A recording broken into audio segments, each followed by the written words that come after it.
स्वागत है आपका बी न्यूज नेशन में। मैं हूं आबिद हुसैन शेख। आरएसएस गीत पर विवाद, डिप्टी सीएम डीके शिव कुमार ने मांगी माफी। कर्नाटक के डिप्टी सीएम और राज्य के कांग्रेस अध्यक्ष डीके शिव कुमार ने विधानसभा में आरएसएस प्रार्थना गीत गाने के मामले में खुलकर माफी मांगी है। डीके शिव कुमार का बयान, मैं कांग्रेस का वफादार कार्यकर्ता हूं। अगर मेरी वजह से किसी को दुख या तकलीफ हुई है तो मैं सभी कांग्रेसी कार्यकर्ताओं से माफी मांगता हूं। उन्होंने कहा कि मीडिया में बहस करने से अच्छा है कि पार्टी दफ्तर में बैठकर चर्चा करें। मैं बड़ा नेता नहीं हूं, बहुत छोटा इंसान हूं। मेरे लिए पार्टी और उसके सिद्धांत ही सबसे ऊपर हैं। मेरी जिंदगी का मकसद सबको ताकत देना है, किसी की भावनाओं को ठेस पहुंचाना नहीं है। कंट्रोवर्सी इससे पहले भी डीके शिव कुमार पर सवाल उठे थे जब वो उत्तर प्रदेश के प्रयागराज पवित्र स्थान में शामिल हुए थे। अंबानी परिवार की शादी में भी गए थे डीके शिव कुमार। कांग्रेस नेताओं का मानना है कि ये सब कदम पार्टी की विचारधाराओं के खिलाफ हैं। कांग्रेस के वरिष्ठ नेता बीके हरिप्रसाद ने कहा था कि बतौर डिप्टी सीएम डीके शिव कुमार ने कोई गलती नहीं की, लेकिन राज्य के कांग्रेस अध्यक्ष के नाते ये कदम सही नहीं माना जा सकता। अब देखना यह है कि पार्टी हाईकमान इनकी माफी को कैसे लेती है। डीके शिव कुमार ने साफ किया कि वो कांग्रेस के लिए पूरी तरह से समर्पित हो गए हैं और अगर किसी को उनकी वजह से आपत्ति हुई है तो वो हमेशा माफी मांगते रहेंगे और बड़ों के मार्गदर्शन लेने को तैयार हैं, कहा डीके शिव कुमार ने। ಅಶೋಕ್ ಏನೋ ಮಾತಾಡೋಂಥ ಸಂದರ್ಭದಲ್ಲಿ ನಿನ್ನ ಹಿಸ್ಟ್ರಿ ಗೊತ್ತಿದೆಯಪ್ಪ, ನೀನು ಯಾವಲ್ಲಿಂದ ಬಂದಿದ್ದೀಯ ಅಂತೇಳಿ ನಾನು ಪರಮೇಶ್ವರ್, ನೀವು ಅಲ್ಲಿ ತೆಗೆದು ನೋಡಿ, ಪರಮೇಶ್ವರ್ ಅವ್ರ ಪಕ್ಕದಲ್ಲಿ ಕೂತ್ಕೊಂಡು ಅವ್ರನ್ನ ಹೇಳ್ಕೊಂಡು ಅವ್ರ ಗರಡಿಲಿ ಬೆಳೆದೆ ಅಂತ ನಾನು ಹೇಳಿದೆ. ಹೇಳ್ಬಿಟ್ಟು ಅವ್ರಿಗೆ ಅಶೋಕ್ಗೆ ಒಂದು ಮಾತನ್ನ ಹೇಳಿದೆ, 2 ಲೈನ್ ಹೇಳಿದೆ ನಾನು. ಭೂಮಿಗೆ ಪ್ರಾರ್ಥನೆ ಯಾವ ರೀತಿ ಮಾಡ್ತೀರಿ ಅಂಥೇಳಿ ನಾನು ನನಗೆ ಅಧ್ಯಾಯ ಮಾಡಿದಂಥ ವಿಚಾರನ ನಾನು ಹೇಳಿದೆ. ಅದನ್ನು ಕಟ್ ಮಾಡಿ ಪೇಸ್ಟ್ ಮಾಡಿ ಎಲ್ಲೆಲ್ಲಿಗೂ ಲಿಂಕ್ ಮಾಡಿ ನ್ಯಾಷನಲ್ ನ್ಯೂಸು, ಇಂಟರ್ನ್ಯಾಷನಲ್ ನ್ಯೂಸು, ಎಲ್ಲ language.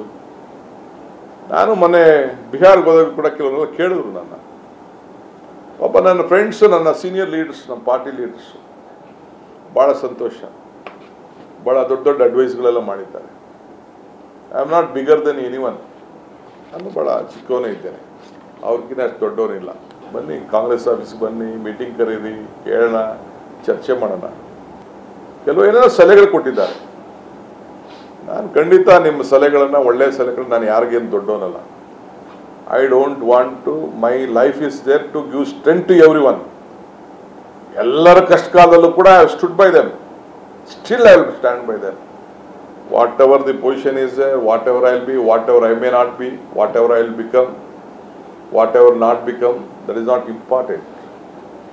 As a loyal congressman, ಎಲ್ಲರೂ ಕೂಡ ಯಾರ ಮನಸ್ಸಿಗೂ ನೋಯಿಸ್ಲಿಕ್ಕೆ ನನಗೆ ಇಷ್ಟ ಇಲ್ಲ.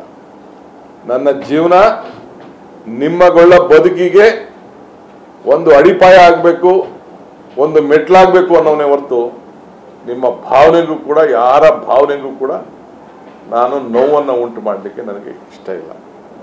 So if you want apology, yes, for all the congressmen, ಎಲ್ಲ ಕಾಂಗ್ರೆಸ್ ಕಾರ್ಯಕರ್ತರಿಗೆ, for all the congressmen or who are people of any friends, there are many political party friends of India Alliance, they may be heard, they may love me. I still, if you feel that I have done a mistake which I have not done, but still I am ready to apologize, seek your guidance on this issue. ಕೆಲವು ಚರ್ಚೆಗಳು sir, ಈಗ DK Shivakumar ಅವರು ಒಂದು ಕಾಲು ಕಾಂಗ್ರೆಸ್ ಹೊರಗಿಟ್ಟಿದ್ದಾರೆ. ಮುಖ್ಯಮಂತ್ರಿ ಮಾಡದೇ ಇದ್ರು ಅವ್ರು ಬಹುಶಃ ಬಿಜೆಪಿ ಸೇರ್ಬೋದು, ಮಹಾರಾಷ್ಟ್ರದ ರೀತಿಯಾದಂಥ ಬೆಳವಣಿಗೆಗಳಾಗಬಹುದು ಅನ್ನುವಂಥ ವಿಶ್ಲೇಷಣೆ. ಕಾಂಗ್ರೆಸ್ ಪಕ್ಷದಲ್ಲಿ ಇದನ್ನು ನಾವು ಭಾಳ ವರ್ಷದಿಂದ ನೋಡಿದ್ದೀವಿ, ಅದೇನು ಹೊಸದೇನಲ್ಲ. ಎಷ್ಟೋ ಜನ ಹೋಗಿದ್ದಾರೆ, ಬಂದಿದ್ದಾರೆ, ಹೋಗ್ತಾ ಇರ್ತಾರೆ, ಬರ್ತಾ ಇರ್ತಾರೆ. ಆ ಧೈರ್ಯ ಅವ್ರು ಮಾಡೋದಿಲ್ಲ ಅಂತ ನನಗೆ ಅನಿಸುತ್ತೆ.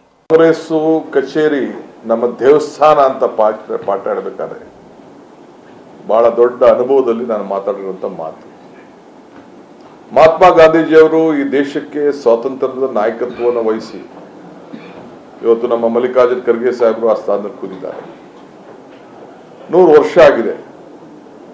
100 ವರ್ಷಕ್ಕೆ 100 ಕಾಂಗ್ರೆಸ್ ಭವನ ಕಟ್ಟಬೇಕು ಅಂತೇಳಿ ಏನು ನಾನು ಪ್ರಾರಂಭ ಮಾಡಿ ಈಗಾಗಲೇ 70-75 ಜಾಗಗಳ ಸಿದ್ಧತೆ ಆಗಿದೆ.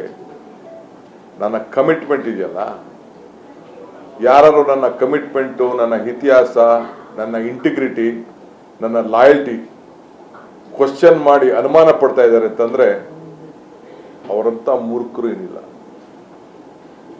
ಇವತ್ತು ಕರ್ನಾಟಕ ರಾಜ್ಯದ ಪೊಲಿಟಿಕಲ್ ಹಿಸ್ಟ್ರಿಲಿ ನಾನು ಮಾಡಿರೋ ಹೋರಾಟ, ನನ್ನ ವಯಸ್ಸು ನಾನು ಮಾಡ್ತಾರೆ ಹೇಳ್ತಾ ಇರೋದು, ಹಿರಿಯರ ಬಗ್ಗೆ ನಾನು ಮಾತಾಡ್ತಾ ಇಲ್ಲ.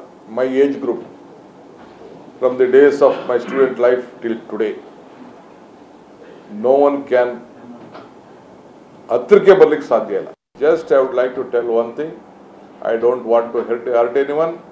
ನನ್ನ ಬಗ್ಗೆ ಅನುಮಾನ, ನಾನು ನನ್ನ ಧರ್ಮನ ನಾನು ಬಿಡಕ್ಕೆ ನಾನು ತಯಾರಿಲ್ಲ. I am A Born Hindu, okay, but I believe in every religion. Christianity ಬಗ್ಗೆ ನಂಬಿಕೆ ಇದೆ, ಮುಸ್ಲಿಮ್ಸ್ ಬಗ್ಗೆ ನಮಗೆ ಧಾರ್ಮಿಕವಾದಂಥ ಅವರ ಒಂದು ಭಾವನೆ ಬಗ್ಗೆ ನಂಬಿಕೆ ಇದೆ, ಜೈನ್ ಫಿಲಾಸಫಿ ಬಗ್ಗೆ ನನಗೆ ನಂಬಿಕೆ ಇದೆ. ಅವರವರ ನಂಬಿಕೆ ಅದು. ಧರ್ಮ ಯಾವುದಾದರೂ ತತ್ವ ಒಂದೇ, ನಾಮ ನೂರಾದರೂ ದೈವ ಒಂದೇ, ಪೂಜೆ ಯಾವುದಾದರೂ ಭಕ್ತಿ ಒಂದೇ, ಕರ್ಮ ಹಲವಾದರೂ ನಿಷ್ಠೆ ಒಂದೇ, ದೇವನೊಬ್ಬ ನಾಮ ಹಲವು ಅನ್ನೋನು ನಂಬಿರೋ ನಾನು. ಸೂರ್ಯನೂ ಒಂದೇ, ಚಂದ್ರನೂ ಒಂದೇ, ಸೂರ್ಯನಿಗೂ ಜಾತಿ ಇಲ್ಲ, ಚಂದ್ರನಿಗೂ ಜಾತಿ ಇಲ್ಲ, ನೀರಿಗೂ ಜಾತಿ ಇಲ್ಲ, ಬೆಳಕಿಗೂ ಜಾತಿ ಇಲ್ಲ. ಇದು ಎಲ್ಲ ಧರ್ಮದಲ್ಲೂ ಕೂಡ ಇವತ್ತಿದೆ. ಮೊಹಮ್ಮದ್ ಪೈಗಂಬರವರ ಫಿಲಾಸಫಿ ಬಗ್ಗೆ, ಅವರ ತತ್ವನೀತಿ ಬಗ್ಗೆ, ಅವರ ದಿವ್ಯವಾಣಿ ಬಗ್ಗೆ, ಬುದ್ಧ ಬಸವಣ್ಣನ ಬಗ್ಗೆ, ತತ್ವದ ಬಗ್ಗೆ ಕೂಡ ಎಲ್ಲ ನಾನು ಹರ್ಕೊಂಡಿರೋನು. ಎಲ್ಲಿ ಬೇಕಾದ್ರೂ ನೂರಾರು ಶ್ಲೋಕಗಳನ್ನು, ಎಲ್ಲ ಶ್ಲೋಕಗಳನ್ನ within fraction of few minutes I can recite. ಅಷ್ಟು ಅಧ್ಯಯನ ಮಾಡಿರೋನು. ಅದರಿಂದ ನಾನು ತಮ್ಮ ಮುಖಾಂತರ ಎಲ್ಲರಿಗೂ ಕೇಳ್ಕೊಳ್ಳೋದಷ್ಟೇ, ಯಾರು ಕೂಡ ರಾಜಕಾರಣ ಮಾಡಿ, ಕೆಸಾಟ ಮಾಡಿ, ನೀವು ಏನಾದ್ರು ಇದರಲ್ಲಿ ರಾಜಕಾರಣ ಮಾಡ್ಬೋದು. ಐನೋ ಎಷ್ಟೆಷ್ಟು ಕಟ್ಟು ಪೇಸ್ಟು ಮಾಡಿ ಎಲ್ಲೆಲ್ಲಿ ಏನೇನು ಮೆಸೇಜ್ ಕಳಿಸ್ಬೇಕು ಅಂತೇಳಿ ಕಳಿಸ್ತಾ ಇದ್ದೀರಾ. You do, it is your duty best. Pluto ಹೇಳ್ತಾನೆ, oh God give me strength to be protector from my friends so that I can take care of my enemies ಅಂತ. ಇದರಲ್ಲಿ ನಂಗೆ ನಂಬಿಕೆ ಇರೋ ನಾನು. ಸೊ ಅದಕ್ಕೆ ನಾನು ನನ್ನ ಡ್ಯೂಟಿ ನಾನು ಮಾಡ್ತಾ ಇರ್ತೀನಿ. और खबरों के लिए देखते रहिए B News Nation. HMB function hall आपके खुशियों की जगह। बीजापुर में मंगनी, शादी, अकीका जैसे खुशियों के प्रोग्राम्स के लिए पार्किंग की विशाल जगह और आलीशान हॉल में रहने खाने के सारे इंतजाम। HMB function hall Ganesh Nagar, Bengaluru bypass road, Maruti and Toyota showroom, back side, Bijapur. Booking शुरू हो चुकी है।